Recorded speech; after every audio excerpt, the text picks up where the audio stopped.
Les sous-titres dans les shorts, les TikTok ou les Reels, c'est presque devenu la norme. En tant que créateur, proposer des sous-titres efficaces qui donnent envie d'être lus dans ses vidéos, c'est crucial pour maximiser le taux de rétention de ses viewers. Très vite, les créateurs les plus malins ont utilisé à leur avantage les sous-titres pour capter l'attention et donner du poids à leurs mots. Et créer des sous-titres dynamiques avec ton logiciel de montage, ce n'est pas forcément difficile, mais ça demande pas mal de temps. On avait nous-mêmes présenté dans un tuto les étapes pour créer ce type de sous-titres sur CapCut. Mais la solution que je voulais te présenter aujourd'hui, elle permet de créer ce type de sous-titres en un clic grâce à l'intelligence artificielle. Cette solution, c'est SubMagic. Attention, c'est une solution payante et il faudra souscrire à un abonnement. Mais la bonne nouvelle, c'est que j'ai un code promo à te proposer si la solution t'intéresse. Mais déjà, voyons ensemble comment l'outil fonctionne. On est donc sur submagic.co. Pour faire simple, je t'ai mis le lien vers le site en description, en fiche et en commentaire épinglé. Donc on est parti, on va se connecter en sélectionnant Login en haut à droite et on va utiliser un compte Google pour se connecter.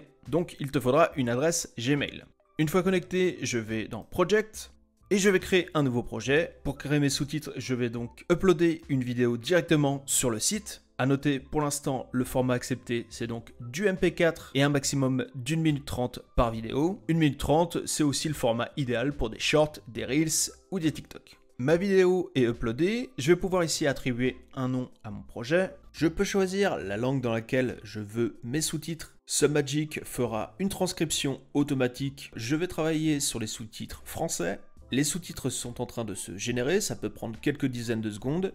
Une fois que le projet est prêt, on va pouvoir aller le consulter en cliquant sur l'icône modifier. Et donc là, on a accès à l'ensemble du projet avec du côté gauche les sous-titres, du côté droit la vidéo. Là, pour l'instant, j'ai rien touché. Et si on lance la vidéo, on voit déjà des sous-titres qui sont vraiment pas mal. Et on pourrait largement utiliser la vidéo telle quelle sans avoir à la modifier. Alors, tu as dû le remarquer, là, je suis sur une version gratuite. Ce qui fait que j'ai un filigrane qui s'affiche sur ma vidéo. Et également, je ne peux pas accéder à l'option de téléchargement de celle-ci. Comme je le disais en début de vidéo, SubMagic est une solution payante. Le tarif de base commence à partir de 20 $ par mois. Pour 20 $ par mois, c'est donc 20 vidéos de disponibles par mois, 1 $ par vidéo. Sur la version pro, on passe à 50 $ par mois. Et cette fois-ci, on a des crédits illimités. Donc on peut sous-titrer autant de vidéos qu'on veut. On notera aussi la présence d'autodescription avec les hashtags qu'on va présenter un peu plus tard dans la vidéo et qui est vraiment bluffante. Si on passe sur un plan annuel, on économise 20%. Et si jamais tu es intéressé par la souscription, sache que j'ai réussi à obtenir un code promo exclusivement pour la communauté du Labo des réseaux. Du coup, au moment du paiement, je t'invite à rentrer le code promo LABO10. Et tu obtiendras une réduction de 10% sur ta commande. Le produit s'adresse aux créateurs de contenu qui publient presque tous les jours et qui souhaitent gagner du temps. Si ça t'intéresse, je vais donc maintenant basculer sur la version pro de SubMagic pour te montrer l'ensemble des possibilités et des options qu'offre l'outil. Cette fois-ci, je suis connecté à mon compte en version pro et on va aller un peu plus loin dans le test en explorant les différentes fonctionnalités que propose SubMagic. Donc je suis dans mon onglet projet, je vais créer un nouveau projet. Je vais uploader la vidéo sur laquelle je souhaite travailler. Je choisis la langue de mes sous-titres, ici on part sur du français et on upload. Une fois que les sous-titres sont prêts, je vais pouvoir aller consulter la vidéo et éventuellement la modifier. En lançant ma vidéo une première fois, je vois que les sous-titres ont bien été générés. Et le rendu est vraiment pas mal, on pourrait la télécharger telle quelle. Je ne t'ai pas mis le son de la vidéo pour pas faire écho, mais je peux te confirmer également que les sous-titres sont très bien synchronisés avec l'audio de la vidéo. Et d'ailleurs, en fin de vidéo, je te mettrai un extrait de la vidéo sur laquelle j'ai travaillé pour cet exemple. On va voir tout de suite qu'on peut modifier certaines choses. Par exemple, si je veux modifier une couleur, là en l'occurrence, je vois 2 fois du rouge d'affilée. Si je voulais, j'aurais pu choisir une couleur différente. Et à noter, je peux choisir ma palette de couleurs et les options disponibles quand je vais dans Style. Ici, j'ai vert, jaune, rouge. Et par exemple, si je veux pas de rouge, j'aurais pu choisir du bleu. Et à ce moment-là, dans ma palette de couleurs, j'ai le bleu qui est disponible. Au niveau du découpage, c'est franchement bien fait. Et on le voit sur le résultat, nos sous-titres ne sont pas trop saturés. Mais si jamais, on peut faire des changements. Par exemple, sur cette ligne de sous-titres, j'ai au cours des 12 derniers et en dessous, moi. éventuellement, je pourrais changer ici en mettant 12. Et en fait, pour avoir 12 derniers mois sur une même ligne, ce que je peux faire, c'est Move to the next line, sélectionnant à chaque fois le dernier mot d'une ligne. Et du coup, là, j'ai changé au cours des 12 derniers mois. Et si jamais je voulais faire l'inverse, par exemple, remettre le 12 en haut, j'aurai l'option Move to the previous line. Et le 12 est revenu ici. Il y a également une option disponible pour les break lines. Les break lines, c'est donc les lignes par sous-titre. Donc, par exemple, je peux casser cette ligne-là pour que j'ai vraiment au cours des 12. Et au contraire, si je le veux sur 3 lignes, je le sélectionne l'endroit où je veux qu'il saute une ligne. Donc, c'est après des. Donc, je sélectionne des. Et je fais Add Break Line, et voilà, je suis repassé sur 3 lignes. Le coup de main est vraiment facile à prendre, et après 1 à 2 modifications, on maîtrise bien l'outil. D'autres modifications possibles, je peux décider de supprimer, ou au contraire d'ajouter un emoji. Par exemple, sur ce sous-titre, ici je peux sélectionner Supprimer, et je peux également décider d'en choisir en ajoutant plus. Les emojis sont classés par catégorie, je peux également faire une recherche par emoji, avec des mots-clés. Pour les emojis, je peux également choisir une couleur de peau. On va rester en jaune. On va ajouter celui-ci.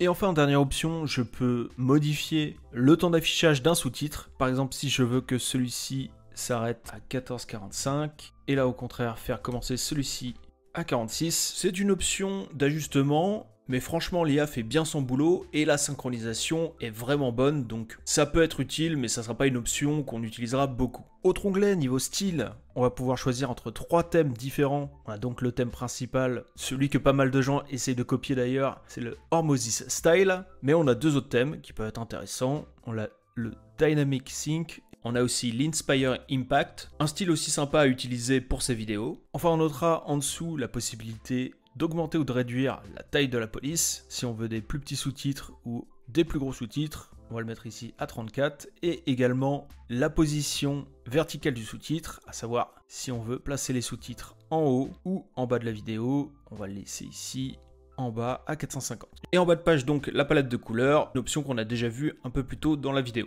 Dernière option ultra sympa, l'intelligence artificielle génère automatiquement la description et les hashtags. C'est disponible en version pro et franchement c'est assez bluffant. Exemple avec cette vidéo qui parle de la nouvelle monétisation de YouTube, et en effet il a super bien compris ma vidéo puisque la description, nouveauté YouTube, le seuil pour devenir partenaire est abaissé à 500 abonnés et 3000 heures de visionnage, c'est exactement ça. Il m'a mis des petits emojis et m'a choisi des hashtags qui correspondent à la thématique de ma vidéo. Franchement bluffant. Du coup je vais un peu retravailler la vidéo, je te le mets en accéléré et ensuite on va voir le résultat. Quand ma vidéo est prête, je n'ai plus qu'à cliquer sur Download pour la télécharger. Il y a une fenêtre qui s'affiche.